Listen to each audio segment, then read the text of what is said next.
Hey guys, how's it going? It's Krista here, and I need to preface this video by saying I am not a professional watercolor painter by any means. This was only my second attempt, but I wanted to try watercolor painting just because I've never done it before and it kind of looks really fun. I wasn't very confident in my ability to draw, so I'm using a stamp, the Simon Says Stamp Cling Rubber Stamp Outline Christmas Bulbs, to create a background to paint in. I'm using tumbled glass and distress oxide to stamp that image onto my watercolor paper. The watercolor medium that I have to work in are distress watercolor pencils, and today I'm using peeled paint, picked raspberry, mustard seed, villainous potion, and peacock feathers as my base.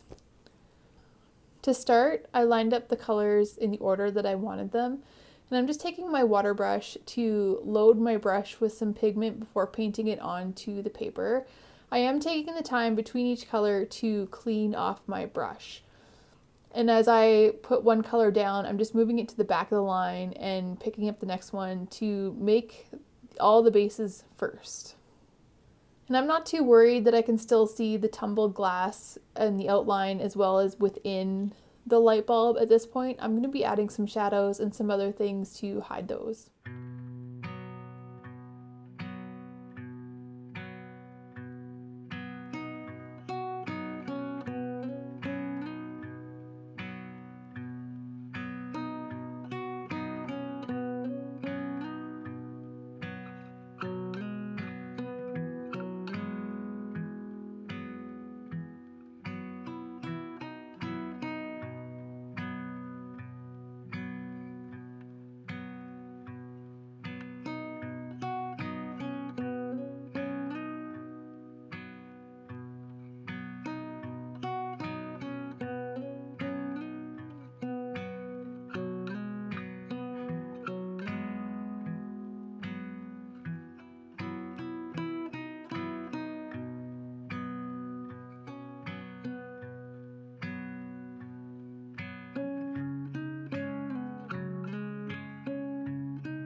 So starting with this green color, I want to add some shadows to start building a little bit of dimension within the light bulbs.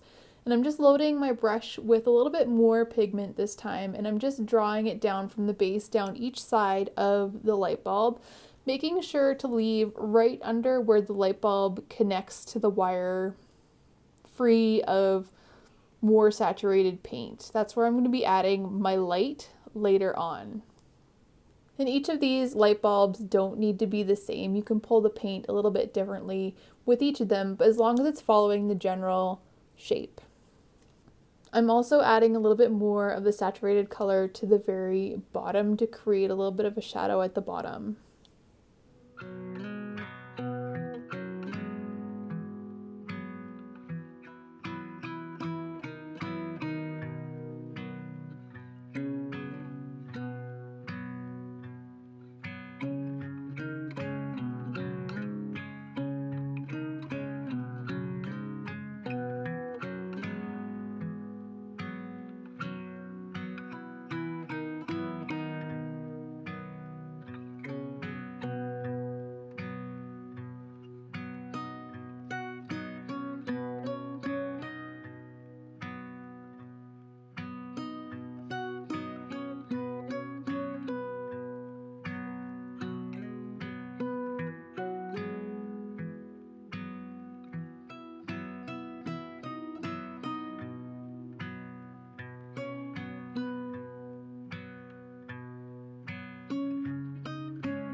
And for the yellow light bulb, I wanted to bring in a little bit of wild honey with the mustard seed, just because I felt like the mustard seed on its own wasn't giving any extra dimension to the light bulb.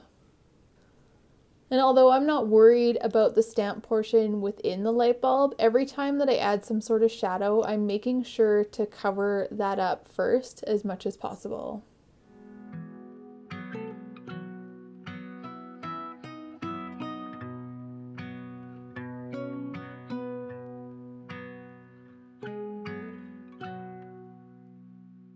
Moving on to where the light bulb connects to the wire, I'm coming in with some perfect pearls and perfect gold using my water brush, and I'm just starting at the top of the connector closest to the wire in the corner and pulling that perfect pearl over to the left, moving down one sort of rung in the left and painting in the corner and pulling that mica pigment over to the right before moving down to the final one and painting in the corner, kind of making little circular motions before pulling it back to the left.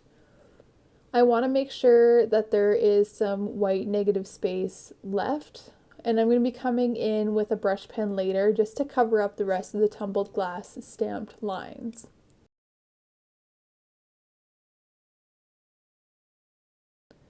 And this brush pen is in green gold. I just picked it up at my local craft store, but it is for watercolor painting.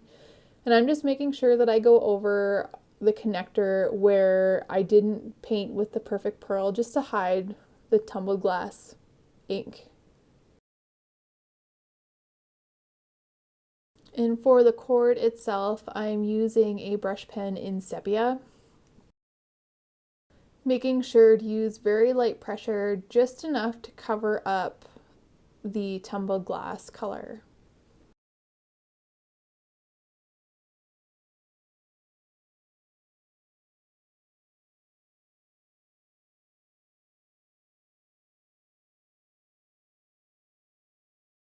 Moving back to the light bulb itself, I want to add just a little bit more detail, and to do that I'm using fired brick with the base color.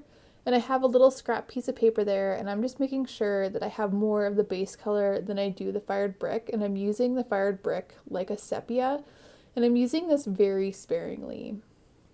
I'm using this color to add some dimension, making sure that I follow that upside down horseshoe kind of pattern. And I'm also using this to outline the bulb, as well as add a little bit of shadow to the very tip of the bulb.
And it's now time to add the light as well as the highlights to each of the bulb. And to do this, I'm using white gouache.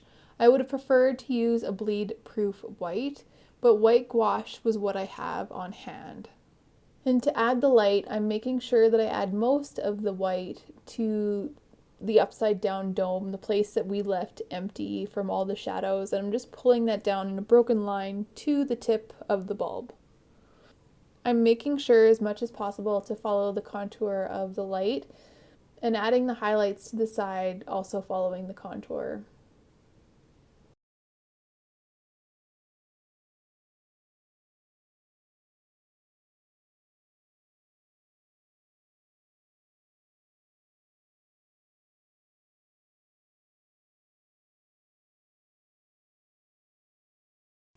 For the sentiment, I chose to use CZ Design Wafer Dies Merry and Bright. And I'm just marking with a pen how wide the sentiment is because I'm going to take my 5 colors and blend them across this space.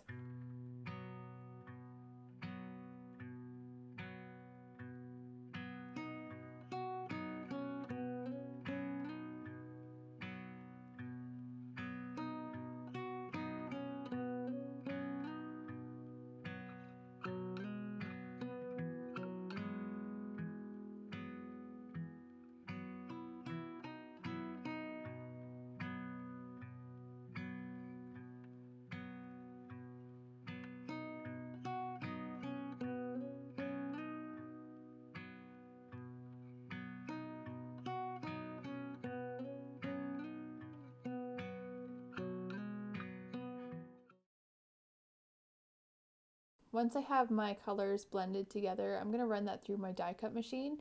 And I'm also going to die cut a piece of pearlescent vellum using the shadow die from CZ Design Merry and Bright.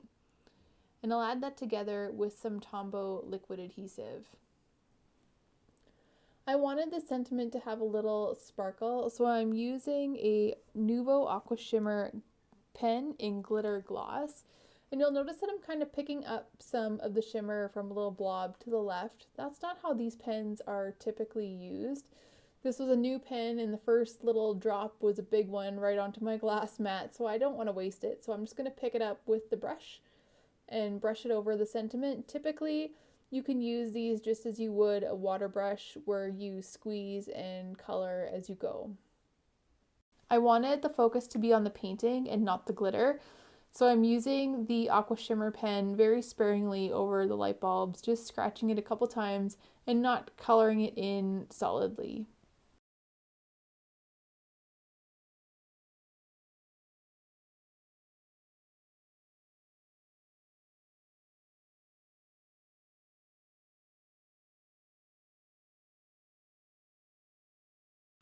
I used the Lawn Fawn Outside In Stitched Rectangle Stackables die to cut a 5 1/4 by 4 rectangle.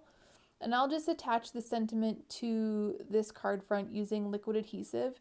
And even though it's on a shadow die, I'm making sure just to put the adhesive where the Merry and Bright is. Otherwise, it would show through the vellum. Using the largest die from Lawn Fawn Stitched Rectangle Stackables die set, I cut a 5 1/2 by 4 1/4 piece of pearlescent vellum, and I'm just going to glue that down with some liquid adhesive. The last thing to do is to add the card front to a card base, and using liquid adhesive, I attached the card front to a 5 1/2 by 4 1/4 card base. That's our Merry and Bright watercolor light bulb card. Thank you so much for watching. See you next time. Bye for now.